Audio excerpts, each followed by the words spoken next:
Hey guys, my name's Nick from TOS. Here's a spot.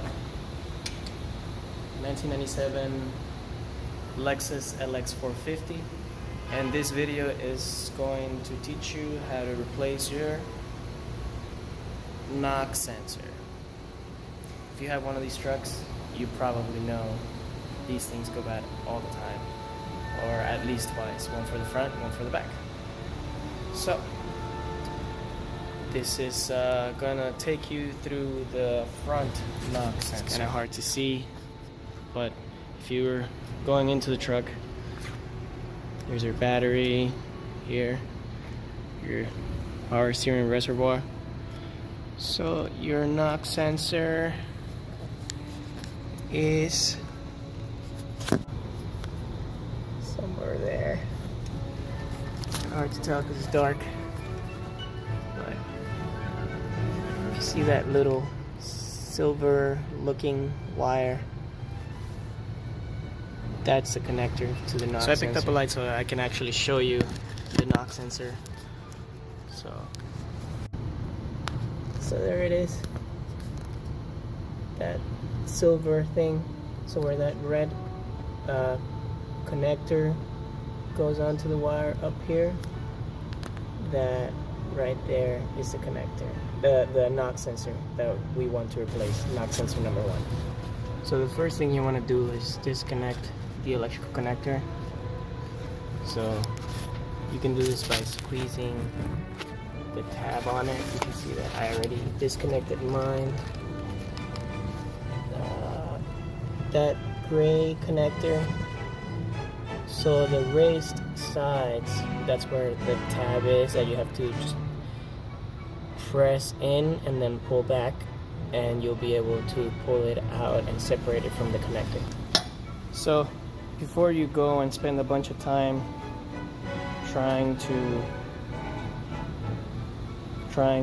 put a socket on the knock sensor that's in the engine, make sure you have the right size. So this one that I have here is a 27 millimeter 6-point.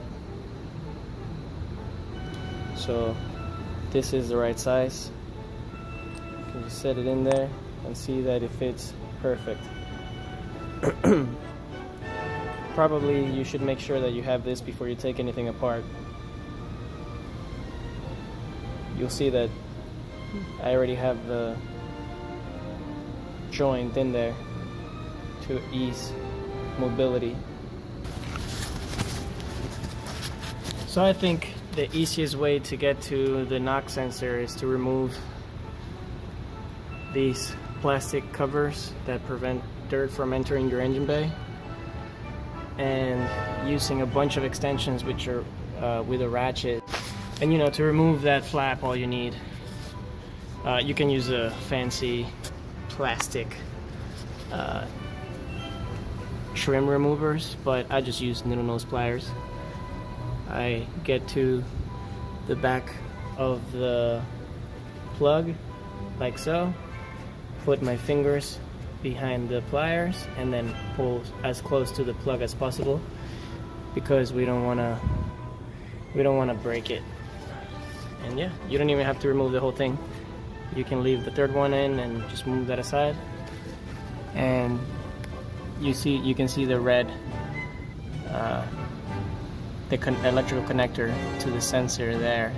So it's almost a clear shot. So if you do go ahead and remove and replace the knock sensor by putting the extensions like so, you will probably want to remove this bolt here that attaches the dipstick, so that you can move it aside.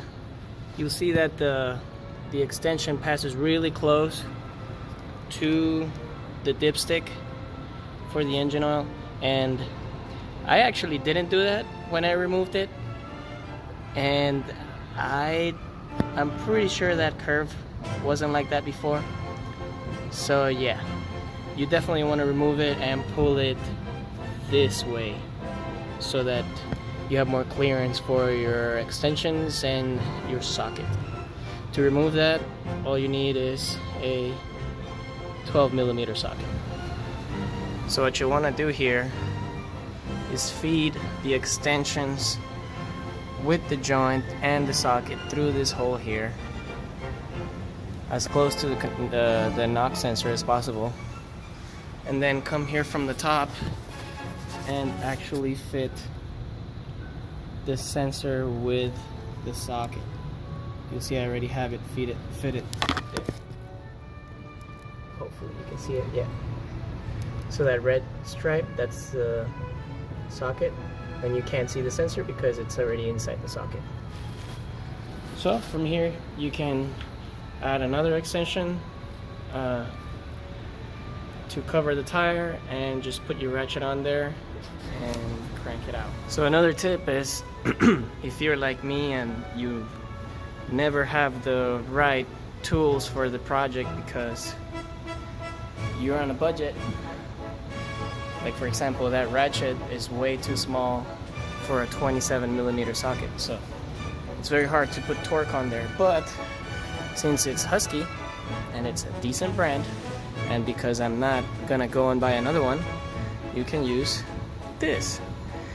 All I need is a little bit more leverage on this to break it loose. So I already removed the knock sensor, but I forgot to show this. So you grab something like this with a hole that fits through the handle of your ratchet, and there you go, you have an extra 5 inches of leverage. So you'll be able to break a bolt loose much easier like that. So I actually have the knock sensor that went bad here. You can see that it's almost brand new because it really is almost brand new. I changed this maybe a month ago or 2 months ago. So you'll notice that there's no markings here. It's just a regular knock sensor. But when we look at the one I just purchased, you'll see that it says Denso. So the original ones are not like that either.